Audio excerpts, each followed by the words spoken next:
Good morning बच्चों। मैं राजेंद्र प्रसाद अपने YouTube channel Earthography by Rajendra sir में स्वागत करता हूं। मैं एनसीईआरटी का सीरीज लेकर के लगातार आ रहा हूं।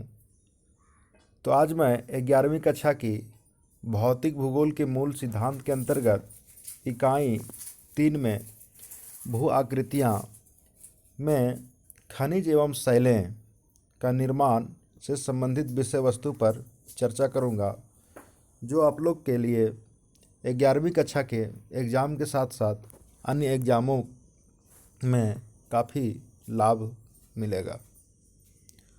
तो बच्चों, मैं स्टार्ट करता हूं।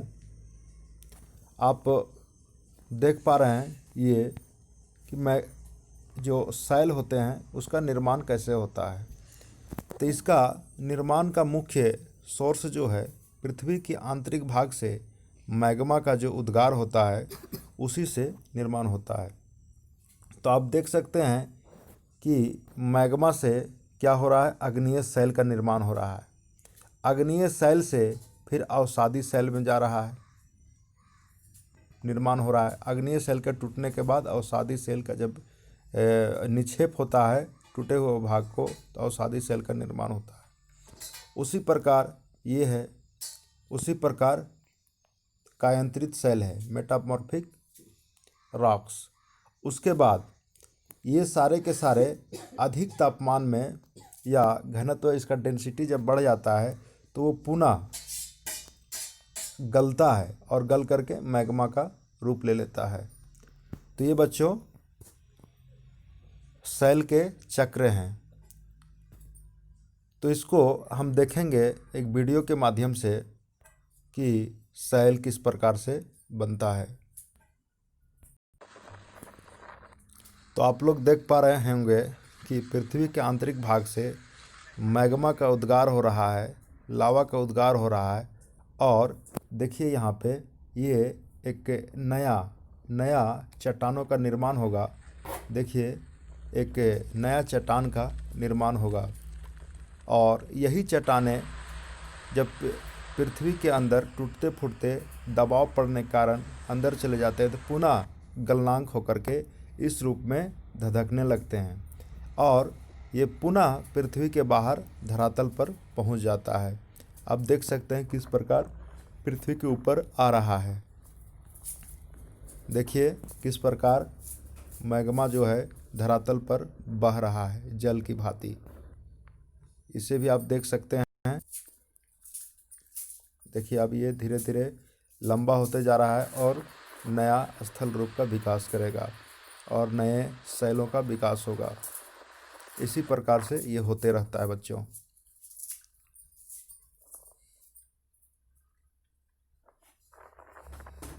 देख सकते हैं आप लोग।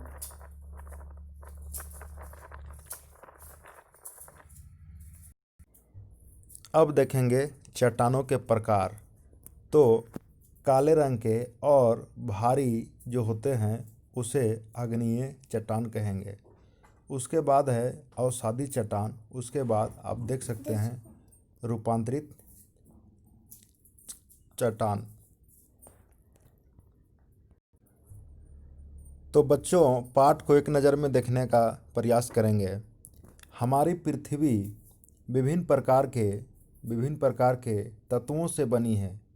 ये तत्व भूप्रपट्टी पर अलग अलग ही नहीं मिलते, वरना दूसरे तत्वों के साथ मिलकर विभिन्न पदार्थों का निर्माण करते हैं। तत्वों के आपस में संयोजन से विभिन्न प्रकार के खनिज का निर्माण होता है। इन खनिजों का निर्माण मूलतः मैग्मा, जो आप लोग को बता चुके हैं, मैग्मा के ठंडे होने से होता है। पृथ्वी का ऊपरी भाग शैलों से बना होता है। यह एक से अधिक खनिजों से मिलकर बने होते हैं। साधारण मिट्टी से कठोर चट्टानों तक शैल कहते हैं। चट्टानों को शैल कहते हैं। शैल मुख्यतः 3 प्रकार के होते हैं। आप लोग से पूछा जाएगा कि शैल कितने प्रकार के होते हैं। तो पहला है आग्नेय शैल, दूसरा अवसादी शैल और तीसरा रूपांतरित सेल या कायांतरित सेल। आग्नेय सेल को प्राथमिक चट्टानें भी कहते हैं, अवसादी चट्टानें को द्वितीयक भी कहते हैं। अब हम लोग देखेंगे चट्टानों को वर्गीकरण। इसमें दिया गया है कि मुख्यतः 3 प्रकार से हैं। अब 3 में भी कुछ और दिए गए हैं। ठंडी, देर से ठंडी हुई, आकस्मिक ठंडी हुई। अवसादी में है आंतरिक रूप से निर्मित, कार्बनिक, रासायनिक।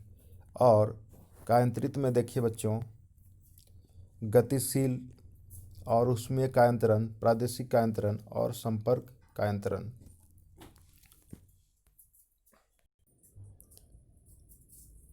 खनिज को भी मुख्य रूप से 2 वर्गों में बांटा गया है। तो आप लोग ने पढ़ा होगा धात्विक खनिज और अधात्विक खनिज। धात्विक खनिज के अंतर्गत बहुमूल्य धातु, स्वर्ण, चांदी, प्लेटिनम आदि लोहे धातु, लोह एवं स्टील से निर्माण होते हैं। अलोह धातु ताम्र, शीशा, जिंक, टीन, एल्यूमीनियम आदि धातु से बनते हैं। अधात्विक खनिज के अंतर्गत गंधक, फास्फेट तथा नाइट्रेट अधात्विक खनिज है, जिससे सीमेंट अधात्विक खनिजों के मिश्रण से बनता है। शैल चक्र के बारे में एक मैंने वीडियो आप लोग को दिखाया और आप लोग को पुस्तक में ये दिया जा चुका है। उसके बाद मैं अति लघु प्रश्न की ओर आता हूँ। तो सबसे पहले खनिज हम किसे कहेंगे? प्रश्न बनाया जा सकता है, खनिज किसे कहते हैं या खनिज को परिभाषित करें। तो बच्चों, खनिज एक ऐसा प्राकृतिक अकार्बनिक तत्व है जिसमें एक क्रमबद्ध परमाणुक संरचना, निश्चित रासायनिक संगठन तथा भौतिक गुणधर्म विद्यमान होते हैं। उसी प्रकार है दूसरा में, भूप्रपट्टी पर लगभग कितने प्रकार के खनिजों को पहचाना गया है? तो बच्चों, इसमें 2000 होगा। माइका नामक खनिज मुख्यतः किस उद्योग में आता है? तो आप लोग को कक्षा में भी बता चुका हूँ कि माइका जो होता है बहुत अधिक टेम्परेचर पर भी नहीं गलता है, जिसके कारण विद्युत उपकरण में, आयरन वगैरह में आप लोग जो कॉइल बनता है उसमें प्रयोग किया जाता है और विद्युत का कुचालक है। आग्नेय शैलों के 2 उदाहरण दीजिए। तो ग्रेनाइट और बेसाल्ट। अधात्विक खनिज के उदाहरण दीजिए। गंधक, फास्फेट एवं नाइट्रेट। ये सारे के सारे जो हैं अधात्विक खनिज है।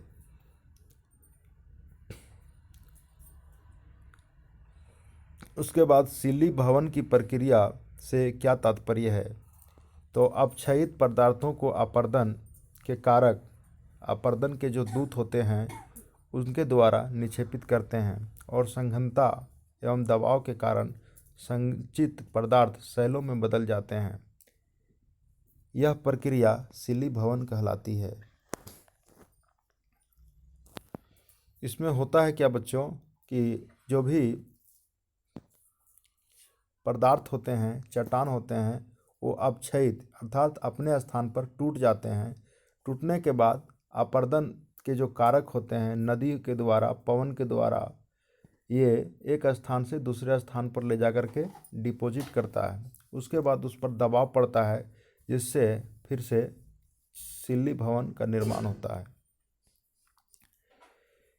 सभी खनिज के मूल स्रोत क्या हैं? तो वो मैंने बता चुका हूँ, ये मैग्मा है। मूल स्रोत मैग्मा से ही सारे खनिज का निर्माण होता है।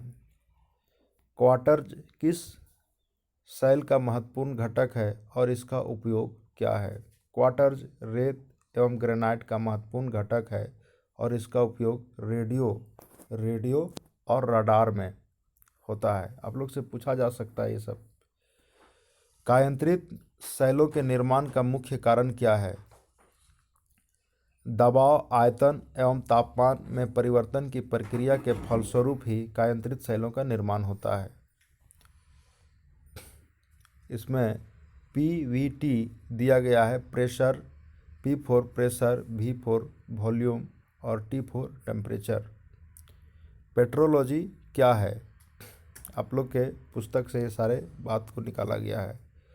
पेट्रोलॉजी सेलों का विज्ञान है जिसमें खनिजों की संरचना, बनावट, गठन और स्रोत, दूसरी सेलों के साथ उनका संबंध का अध्ययन किया जाता है। और पेट्रोलॉजी जो है सेलों का विज्ञान है, इसके अंतर्गत सेलों की संरचना, बनावट, किस प्रकार के चट्टान से बना है, किस प्रकार के सेल का निक्षेप हुआ है, ये सारे बात अध्ययन किया जाता है। पृथ्वी के परपट्टी में कौन सा तत्व सर्वाधिक है? तो बच्चों इसमें ऑक्सीजन है। परपत्रण या रेखन से क्या तात्पर्य है? तो मूल सेलों का जब कायांतरण होता है तो इन सेलों के कुछ कण या खनिज सतह या रेखा के रूप में व्यवस्थित हो जाते हैं, तो इन्हें परपत्रण रेखांकन कहते हैं। पृथ्वी पर पाई जाने वाली सबसे कठोर सेल का नाम बताइए। ये जीके का भी प्रश्न है और कई कॉम्पिटिटिव एग्जाम में पूछा जा चुका है। तो बच्चों ये हीरा होता है सबसे कठोर सेल। खनिजों के 3 भौतिक विशेषताएं को लिखें। तो क्रिस्टल का बाहरी रूप, विदलन, विभंजन। किन्हीं 2 ऐसे खनिजों का नाम बताइए जो एक तवरीय है। तो सल्फर, तांबा, चांदी, स्वर्ण, ग्रेफाइट। इनमें से कोई आप 2 बता सकते हैं। मैं 4 बता दिया हूँ, 5 बता दिया हूँ, आप लोग 2 ही बता। इन्हीं के बारे में पूछा जाता है। कांच या चाकू की कठोरता 5.5 है, नाखून की कठोरता 2.2 है। अर्थात हमारे नाखून के तुलना में कांच या चाकू की जो कठोरता होता है, धार होता है, वो 5.5 ये होता है। मोहो स्केल पर सबसे मुलायम खनिज कौन सा है? टेल्क। क्वार्ट्ज की कठोरता 7 है, बताइए कि टोफोज इससे कठोर है या मुलायम? तो इसका जो है कठोरता है 8 है, तो स्वाभाविक है कि इससे अधिक कठोर होगा। सेलों में कौन से प्रमुख खनिज पाए जाते हैं? तो ये 2 खनिज है जो पाए जाते हैं। बच्चों आप लोग के लिए मैं लघु उत्तरीय के साथ थोड़ा दीर्घ उत्तरीय प्रश्न भी डाला हूँ, जिसे आप वीडियो को पॉज कर नोट बना सकते हैं। अवसादी सेल किसे कहते हैं? निर्माण पद्धति के आधार पर इन्हें वर्गीकृत करें। ये सारे के सारे बात दिया गया है। सेलों का कायांतरित कितने प्रकार से हो सकता है, वो सारे के सारे बात मैंने डालने का प्रयास किया। अग्नीय चट्टानों को प्राथमिक चट्टान क्यों कहे जाते हैं, उसके बारे में बताया गया है। बैंडेड सेल किसे कहते हैं, उसके बारे में भी बताया गया है। आप लोग इसे ध्यान से पढ़िए और हो सके तो नोट डाउन कीजिए। धात्विक और अधात्विक खनिज में अंतर को स्पष्ट करो, कि इसे भी मैंने बताने का प्रयास किया है। सेल चक्र के अनुसार प्रमुख प्रकार के सेलों के मध्य क्या संबंध है, वो भी मैंने बताया है।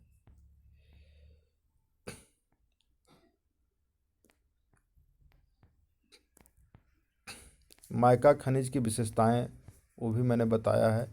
और आप लोग का जो पुस्तक में बहुवैकल्पिक प्रश्न है दिया गया, उसमें से कुछ प्रश्न हैं जो आप लोग के लिए महत्वपूर्ण हैं। तो बताया गया कि निम्नलिखित में से कौन ग्रेनाइट के 2 प्रमुख घटक हैं? तो ये होगा सिलिका और एल्युमिनियम। सिलिका और एल्युमिनियम। उसी प्रकार अगला क्वेश्चन है, निम्नलिखित में से कौन सा कायांतरित सेलों का प्रमुख लक्षण है? तो कायांतरित सेल क्या होता है? परिवर्तन होते रहता है, तो इसका मुख्य लक्षण यही है। निम्नलिखित में से कौन सा एकमात्र तत्व वाला खनिज नहीं है? तो माइका, माइका जिसको हम लोग अभ्रक भी बोलते हैं, उसमें अनेक सारे तत्वों का मिश्रण होता है। निम्नलिखित में से कौन सबसे कठोर खनिज है? जिसको मैं पहले ही बता चुका हूँ, हीरा है। निम्नलिखित में से कौन सी शैलें अवसादी नहीं है? तो संगमरमर। क्या होगा? संगमरमर। और बाकी बात ये तीनों के तीनों जो हैं वो अवसादी हैं। और आप लोग को मैं बताना चाहूँगा, 7वीं कक्षा की जो NCERT बुक है उससे मैंने ये चित्र लेने का प्रयास किया हूँ। और 7वीं कक्षा में ही आप लोग से पूछा जा चुका था कि निम्न वस्तुओं में उपयोग किए गए खनिजों को पहचान करें और विभिन्न खनिजों से बनी कुछ अन्य वस्तुओं के चित्र बनाइए। तो बच्चों, ये आप लोग से पूछा जा रहा है कि कड़ाही कौन सी खनिज से बना है, ये हम लोग जो आभूषण जेवर पहनते हैं वो कौन से खनिज से बना है, ये दीपक जो है कौन से खनिज से बना है, हथौड़ा, घंटी और तावा। उसी प्रकार कुदाल हो गया, आरी हो गया, पंखे हो गया और विभिन्न प्रकार के जो खनिज से बनते हैं उसके बारे में पूछा जा चुका है। तो मुझे विश्वास है और आशा भी है कि आप लोग को ये वीडियो बहुत ही लाभ देगी। कृपया इस वीडियो को पूरा देखें और इस चैनल को सब्सक्राइब और लाइक करें और अपने साथियों के साथ शेयर भी करें ताकि सभी को ज्ञान की प्राप्ति हो सके। धन्यवाद।